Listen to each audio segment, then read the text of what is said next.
kembali lagi di Rosematika.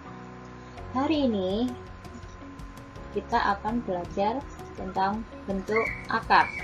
Materi bentuk akar ada di kelas 9 SMP ya. Oke, kita mulai pembelajarannya untuk materi ini ya.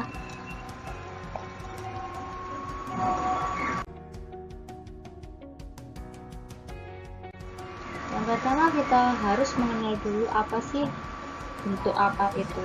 Jadi bentuk umum bentuk akar itu adalah sebagai berikut. Bentuknya seperti itu ya. Jadi akar pangkat n dari x. Jadi cara membacanya seperti itu. Akar pangkat n dari x. Oke, keterangannya di sini adalah n adalah bilangan bulat dan n di sini harus lebih dari 1. N disebut juga dengan indeks. Jadi misalkan kita mau mengatakan notasi akar pangkat 2 atau akar pangkat 3. Jadi notasi untuk akar pangkat 2 atau akar pangkat kuadrat. Jadi akar pangkat 2 itu sering disebut dengan akar pangkat kuadrat ya. Jadi bisa ditulis seperti ini. Akar, jadi n-nya dirubah jadi 2. Jadi cara membacanya adalah akar pangkat 2 dari x. Untuk notasi akar pangkat 3 ditulis seperti ini. Jadi n-nya dirubah jadi 3. Jadi secara umum jika disebut dalam bentuk akar itu sebenarnya yang dimaksud adalah akar pangkat 2. Jadi bentuk akar seperti ini atau akar pangkat 2 atau akar pangkat kuadrat biasanya ditulis dalam bentuk akar saja tanpa ada 2 gitu. Nah, ini cara membacanya ya. Jadi misalkan ada n-nya di sini dikali 4 berarti ya akar pangkat 4 dari x. Atau 5 berarti akar pangkat 5 dari x, seperti itu ya. Oke, kemudian setelah mengenal bentuk umumnya kita harus belajar tentang sifat-sifat bentuk akar. Dari sifat-sifat bentuk akar sendiri di sini ada beberapa sifat. Jadi yang pertama di sini kita misalkan untuk a, b, m dan n elemen r di sini adalah bilangan asli atau bilangan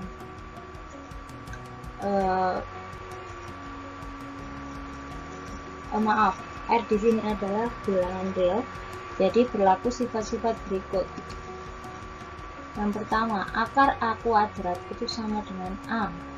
Jadi kalau teman-teman atau adik-adik semua menjumpai akar 2 kuadrat, berarti akar 2 kuadrat itu sama dengan 2. Jadi gitu ya.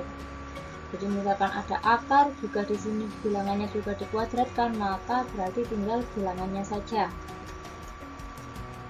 Yang kedua, akar A kali B sama dengan akar A dikali akar B, dengan A lebih dari sama dengan 0 dan B lebih dari sama dengan 0. Jadi di sini nilai A sama nilai B-nya boleh 0 dan boleh lebih dari 0, tetapi tidak boleh kurang dari 0. Jadi kalau misalnya bilangannya negatif berarti nggak boleh ya.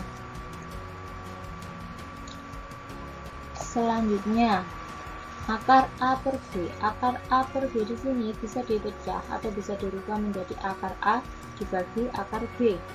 Dengan catatan bahwa A itu lebih besar atau sama dengan 0 dan B lebih besar dari 0. Jadi di sini B-nya karena B-nya berubah penyebut, maka dia nilainya tidak boleh sama dengan 0. Jadi syaratnya B di situ harus lebih dari 0. B sendiri juga nggak boleh negatif karena syarat akar tadi kan B harus lebih besar daripada sama dengan 0. Selanjutnya sifat keempat, M akar A plus N akar A sama dengan M plus N. Dari M plus N nya kita dalam kurung akar A dengan A lebih besar atau sama dengan 0. Di sini M dan N nya ini merupakan suatu bilangan. Nah, jika akarnya ini bernilai sama, maka kita bisa menjumlahkan nilai M dan N-nya. Jadi seperti sifat ini. Sama dengan sifat yang ini, Ini hanya berbeda tandanya ya, hanya berbeda di pengurangan. Kalau tadi kan penjumlahan, kalau di sini pengurangan. Syaratnya juga sama, bahwa A lebih besar dari atau sama dengan 0. Selanjutnya untuk N akar A dikali N akar B. Jadi di sini akarnya nilainya beda, A sama B. Ini berarti sama seperti tadi, nilai M sama N-nya, karena ini operasinya perkalian, maka kita kalikan N kali N. Akarnya sendiri juga kita kalikan, jadi akar A dikali akar B. Dengan catatan A lebih besar dari sama dengan 0 dan B lebih besar dari atau sama dengan 0. Oke. Untuk memahami materi ini dengan lebih baik, kita masuk ke contoh soal. Contoh soal yang pertama, sederhanakan bentuk akar berikut. A. Akar 12. Oke, penyelesaiannya seperti ini. Akar 12. Untuk menyederhanakan akar 12, teman-teman harus ingat berapa bilangan, dua bilangannya jika dikalikan hasilnya 12. Jadi kan kemungkinannya 6 kali 2 sama 3 kali 4 ya, atau kebalikannya 2 kali 6 sama 4 kali 3. Nah, tapi selain dua bilangan tersebut, jika dikalikan hasilnya adalah 12, kita juga harus mempertimbangkan bahwa salah satu di antara dua bilangan tersebut bisa diakar. Misalnya akar 4, itu kan akar 4 kan hasilnya 2, akar 9 hasilnya kan 3, seperti itu ya. Jadi kan kita tahunya kan bahwa akar 4 itu sama dengan 2 kan. Nah, misalkan seperti ini. Jadi harus salah satunya itu bisa diakarkan. Nah, berarti bilangan yang mungkin untuk akar 12 di sini adalah perkalian akar 4 kali akar 3. Kenapa? Karena akar 4 di sini nanti bisa diakarkan. Kalau diakarkan dia kan akar 4 kan sama dengan 2. Nah, berdasarkan sifat tadi, kalau bentuknya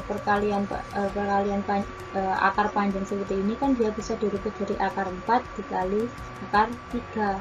Akar 4 sendiri kita tahu kalau akar 4 hasilnya adalah 2, berarti kita temukan akar 4 di sini sama dengan perkalian ini, bentuk ini sama dengan 2 kali akar 3. Kenapa akar 3 tetap? Karena kan akar 3 kalau diakarkan hasilnya koma, jadi kita biarkan aja. Nah, 2 dikali akar 3 berarti hasilnya 2 akar 3. Itu ya, kan perkalian, jadi tinggal langsung digabungkan. Oke. Untuk soal yang B, misalkan 2 akar 8 dikalikan akar 3. Akar 3 itu kan sudah sederhana ya, udah paling kecil lah. Berapa dua bilangan yang dikalikan hasilnya 3, kan pasti cuma 1 kali 3 sama 3 kali 1 kan kebalikannya. Berarti yang harus kita sederhanakan adalah bentuk akar 8. Akar 8 itu merupakan perkalian dari berapa? Akar 8 kemungkinannya adalah perkalian dari 8 kali 1 atau 4 kali 2. Tapi kalau 8 kali 1 berarti kan 8 nya kan nggak bisa diakar, 1 diakar tetap 1. Jadi kita buat ke bentuk akar 8 di sini berubah menjadi akar 4 kali 2. Akar 4 sendiri, nah, ini berdasarkan sifat-sifatnya tadi, berarti kan bisa dipisah jadi akar 4 dikali akar 2. Akar 4 sendiri itu kan sama dengan 2, jadi akar 4 nya sama dengan 2. Untuk yang lainnya tetap kita tulis lagi kali akar 2 kali akar 3. 2 dikali 2 berarti ketemunya 4. 4 dikali akar 2 kali akar 3 kan bisa dicari akar panjang gini, jadi 2 kali 3. Akarnya bisa kita kalikan, 2 kali 3 ketemunya 6, berarti hasilnya adalah 4 akar 6. Itu ya. Oke, selanjutnya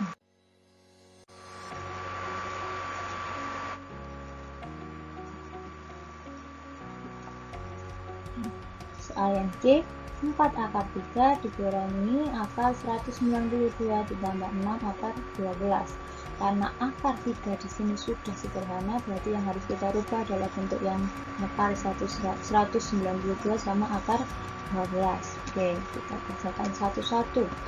Di sini akar 192 kita rubah jadi bentuk perkalian dua bilangan yang salah satu bilangannya bisa dirubah. Berarti perkalian 16 kali 12. Akar 16 ini kan nanti bisa dirubah menjadi 4. Jadi akar 16 itu kan 4. Nah, di sini kita peroleh 4 akar 3 dikurangi 4 akar 12 ditambah 6 akar 12.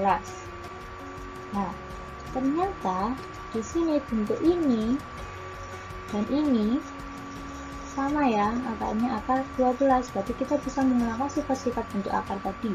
Jika bentuk akarnya sama, maka bilangan yang di depan akar bisa dijumlahkan. Berarti negatif 4 ditambah 6. Negatif 4 ditambah 6 ketemunya 2. Ya. Karena ini akar 12-nya masih belum sederhana, jadi masih bisa dirubah ke bentuk yang lebih sederhana, kita sederhanakan. Akar 12 kita rubah jadi bentuk akar 4 kali 3. Akar 4 kali 3 ini kita pecah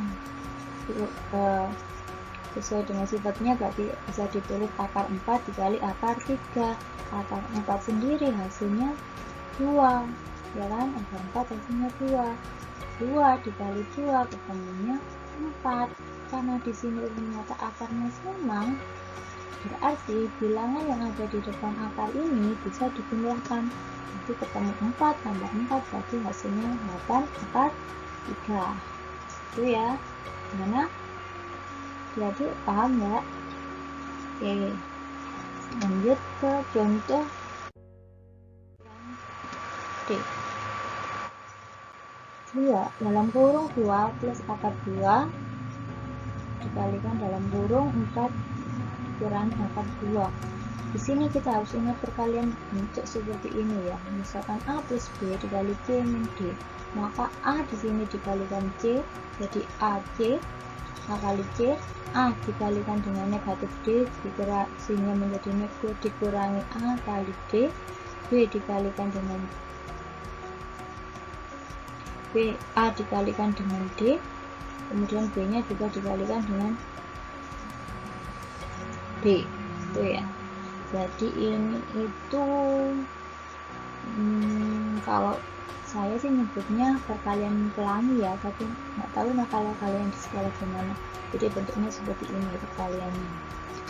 Oke, penyelesaiannya sama. Jadi di sini, tapi ini dipecah jadi 2 dulu. Jadi bentuk yang ini kita kalikan dengan dalam kurung yang ini. Jadi 2 dikalikan dalam kurung 4 dikurangi akar 2 sehingga bentuknya seperti ini, ditambah akar 2 dikalikan dalam kurung yang ini. Jadi akar 2 dikalikan dalam kurung 4 dikurangi akar 2. Kemudian ini baru dipecah lagi. 2 dikali 4. 2 dikali 4 kita tulis di sini. Kemudian 2 dikalikan dengan negatif akar 2 menjadi negatif 2 dikali akar 2. Ditambah akar 2 dikalikan 4. Jadi akar 2 di sini kita kalikan dengan 4. Jadi kalau dilangsung ini maksudnya simbolnya perkalian ya. Jadi nanti kalian pasti sudah diajari di sekolah kan ya. Untuk kalau ada sini ketemu seperti ini berarti maksudnya di sini perkalian. Oke, akar 2 di sini kita kalikan dengan juga dengan negatif akar 2. Jadi dikalikan silang itu tadi kan ya. Perkalian pelangi itu tadi. Nah, 2 dikalikan 4 berarti kan ketemunya 8. Negatif 2 kali akar 2 kita tulis lagi ke negatif 2 akar 2. Akar 2 dikalikan 4, 4 nya kan ini bisa pindah posisi ke depan, jadi saya rubah jadi 4 akar 2. Akar 2 dikalikan akar 2 itu jika ada suatu bilangan akar di mana akar tersebut bilangannya sama, misalkan akar 3 kali akar 3 atau akar 10 kali akar 10, maka hasilnya itu adalah bilangan itu sendiri.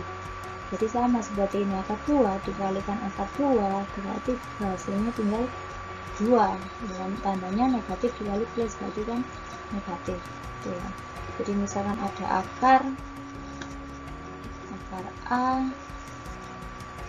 dikali akar A, berarti hasilnya itu sama dengan A ya.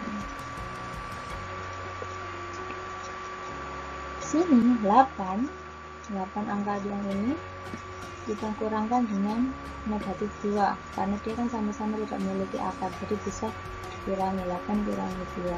Nah ini bentuk akar 2, ini kan juga akar 2, berarti bilangan yang di depan akar 2 bisa dikurangi atau dijumlahkan. Nah di sini kita jumlahkan negatif 2 ditambah 4 akar 2, 8 kurangi 2 diperoleh 6, negatif 2 tambah 4 berarti kan ketemunya 2. Jangan lupa akarnya ya, berarti 2 akar 2, selesai. Berarti hasilnya adalah 6 plus 2 akar 2. Oke, seperti itu ya penjelasannya. Semoga video ini bermanfaat. Jika ada yang ingin ditanyakan bisa komen di kolom komentar. Jangan lupa subscribe dan like video ini jika video ini bermanfaat untuk adik-adik semua. Terima kasih. Sampai jumpa di video selanjutnya. Saya Rosetta. Bye bye.